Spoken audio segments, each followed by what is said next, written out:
Scientists have just detected an unusual signal beneath the Marmara Sea, and what makes it alarming is how closely it matches patterns observed before major earthquakes in the past. This isn't a violent tremor. It's not a dramatic rupture. Instead, it's something far more subtle. Slow, quiet movements deep beneath the seafloor, the kind that often go unnoticed until it's too late. For decades, researchers focused on visible fault lines on land, places they could map, measure, and monitor. But now a newly detailed map of the seabed reveals something much more complex, a massive hidden fault system quietly building stress over decades, even centuries. And here's where it gets unsettling. It's not just that the crust is moving, it's how it's moving. Scientists are now seeing unusual behavior at the boundaries where stronger and weaker sections of the Earth's crust meet, zones that are known to become rupture points when pressure reaches its limit. So the question is no longer, will an earthquake happen? The real question is, when will it happen, and how powerful will it be?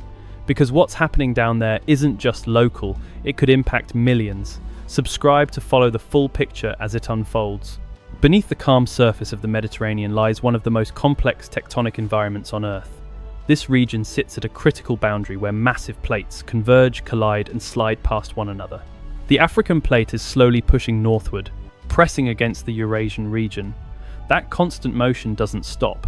It builds stress, layer by layer, year after year, deep within the Earth's crust. And over time, that crust begins to change. In some areas, it becomes thinner.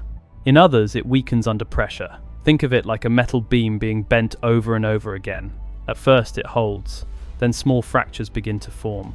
Eventually, it reaches a point where it can no longer absorb the force. That's exactly what scientists are now observing beneath the Marmara Sea. The newly mapped fault system reveals long, continuous zones where stress is not only accumulating but concentrating. These aren't random cracks. They are structured pathways where energy is stored, waiting for the right conditions to release. And here's the critical part: the boundaries between stronger and weaker sections of the crust act like fault triggers. When stress builds unevenly across these zones, it doesn't just stay locked forever. It shifts, it redistributes. And when it finally gives way, the release isn't gradual, it's sudden, violent, and far-reaching.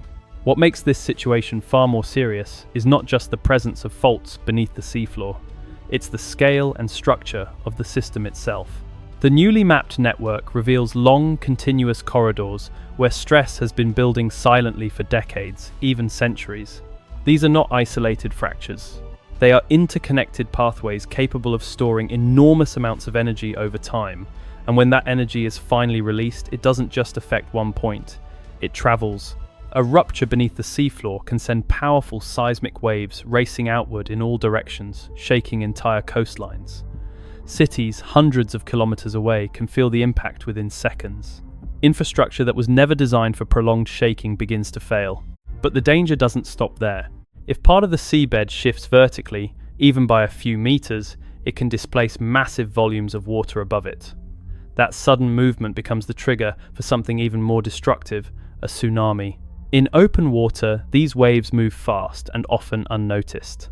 But as they approach land, they rise, compress, and grow into walls of water capable of overwhelming coastal regions in minutes. The Mediterranean is surrounded by densely populated shorelines. Millions of people live within reach of these potential waves. So this isn't just a geological concern, it's a human one. Because when energy stored over centuries is released in seconds, the consequences don't stay contained. Nowhere is this risk more concentrated than in Istanbul, a city of over 15 million people, sitting almost directly above one of the most active fault systems in the region.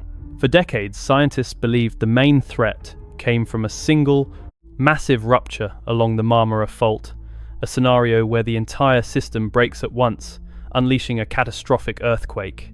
But new simulations built on over 10,000 years of seismic data reveal a different and more complex reality.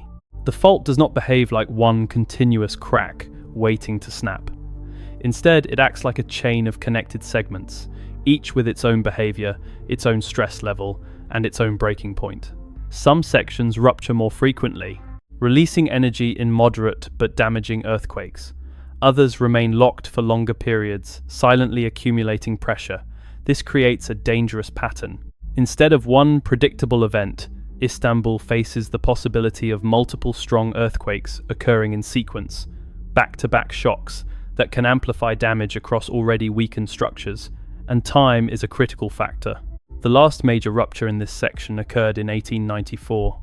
That means more than a century of stress has been building beneath the city. Every year that passes adds more tension to a system already under strain. So while the exact timing remains uncertain, the trajectory is clear.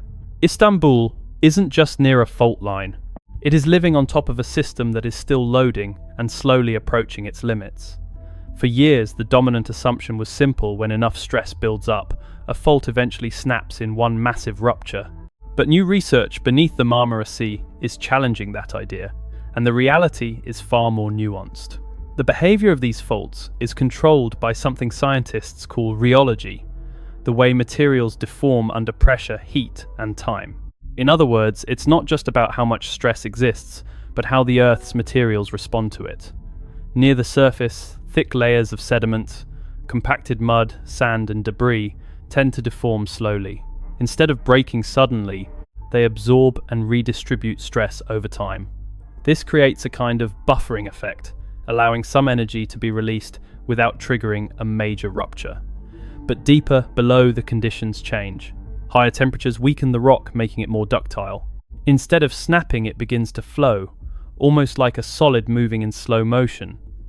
This acts as a natural break, limiting how far a rupture can propagate through the crust. When scientists combined real-world data, heat flow, rock friction, and structural models, they found that most simulated earthquakes in this region did not exceed magnitude 7.3. That's still destructive. But it changes the narrative. Instead of one unstoppable coast-wide rupture, the system behaves in segments, releasing energy unevenly, unpredictably, and sometimes in sequence, rather than all at once. Then came Santorini. In early 2025, seismic networks lit up as more than 28,000 earthquakes struck within just a few months. Most were small, barely noticeable on their own, but together they formed a pattern that scientists could not ignore. Because this wasn't typical tectonic movement, the epicenters didn't stay in one place. They migrated, slowly shifting northeast toward the Colombo submarine volcano just a few miles offshore. That kind of movement tells a very specific story. Something beneath the surface was rising. Researchers calculated that an enormous volume of magma, tens of billions of gallons, was pushing upward from deep within the Earth. It moved rapidly at first, fracturing layers of rock as it went before stalling just beneath the seafloor. And that's what makes this event so important. The magma never erupted. There was no explosion, no lava reaching the surface, but the system didn't return to normal either. Instead, the intrusion reshaped the underground structure, altering stress fields and redistributing pressure across the region. In simple terms, the system was loaded. Events like this show that volcanic and seismic activity are not always separate. Magma can move, fracture the crust, and destabilize nearby faults, all without triggering an immediate disaster. But it sets the stage. Because once pressure is redistributed beneath the surface, the next event doesn't start from zero. As the risks beneath the seafloor become clearer, scientists are turning to an unexpected tool to track them in real time: undersea fiber optic cables. Originally designed to carry internet data across continents, these cables stretch for hundreds of thousands of miles along the ocean floor, crossing fault zones, deep trenches, and continental shelves. But researchers have discovered something remarkable. They can also act as sensors. When seismic waves pass through the Earth, they create tiny disturbances in the light signals traveling inside these cables.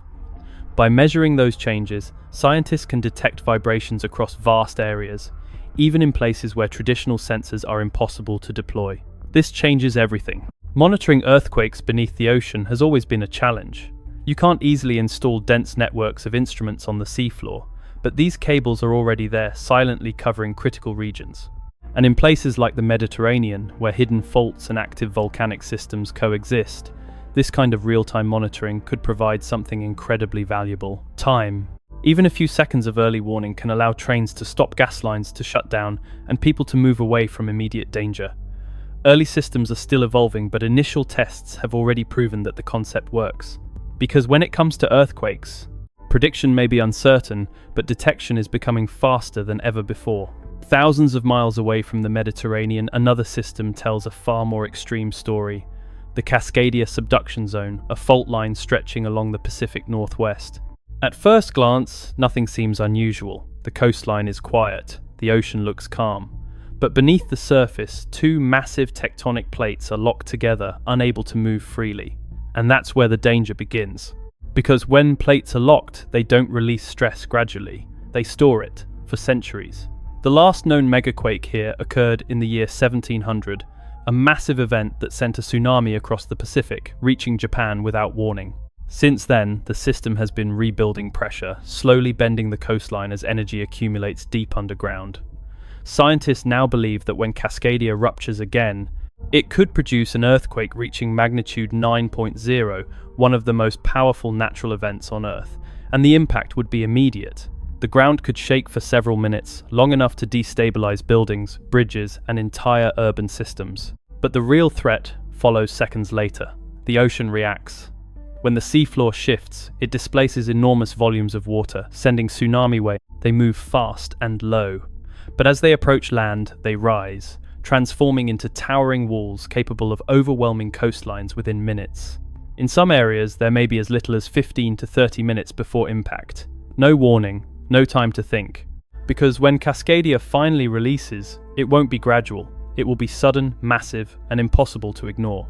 For decades, scientists treated the Cascadia Subduction Zone and the San Andreas Fault as separate threats, two powerful systems operating independently along the same coastline. But new research suggests something far more concerning. These faults may be mechanically linked. Not directly connected by a single crack, but through stress, the invisible force that travels through the Earth's crust. When one major fault ruptures, it doesn't just release energy locally. It redistributes pressure across surrounding regions, potentially destabilizing nearby systems. And in this case, that means one massive earthquake could trigger another. Geological evidence from ocean sediment layers reveals a pattern-paired disturbances that point to two major quakes occurring in close succession. Scientists have identified multiple instances over thousands of years where this double event likely took place. The implications are profound. Imagine a powerful Cascadia earthquake striking first, shaking the Pacific Northwest, triggering infrastructure collapse and sending a tsunami toward the coast. Emergency systems activate. People begin to respond. And then, before recovery even begins, a second rupture. The San Andreas Fault shifts, sending another wave of destruction through California. Buildings already weakened begin to fail. Transportation networks collapse further. Communication systems struggle to keep up. This isn't just a regional disaster anymore. Ports along the west coast handle a significant portion of global trade. Disrupt them and the effects ripple outward. Supply chains stall, energy distribution falters, and economic shockwaves spread far beyond the United States. So the real danger isn't just the first quake. It's the one that follows. Because when these systems interact, the disaster doesn't end. It multiplies. Stay ahead of events like this and understand the forces shaping our planet by subscribing to the channel. We break down complex science into clear, powerful stories, so you can see what's coming before it happens. Stay informed, stay prepared, and don't miss what's next.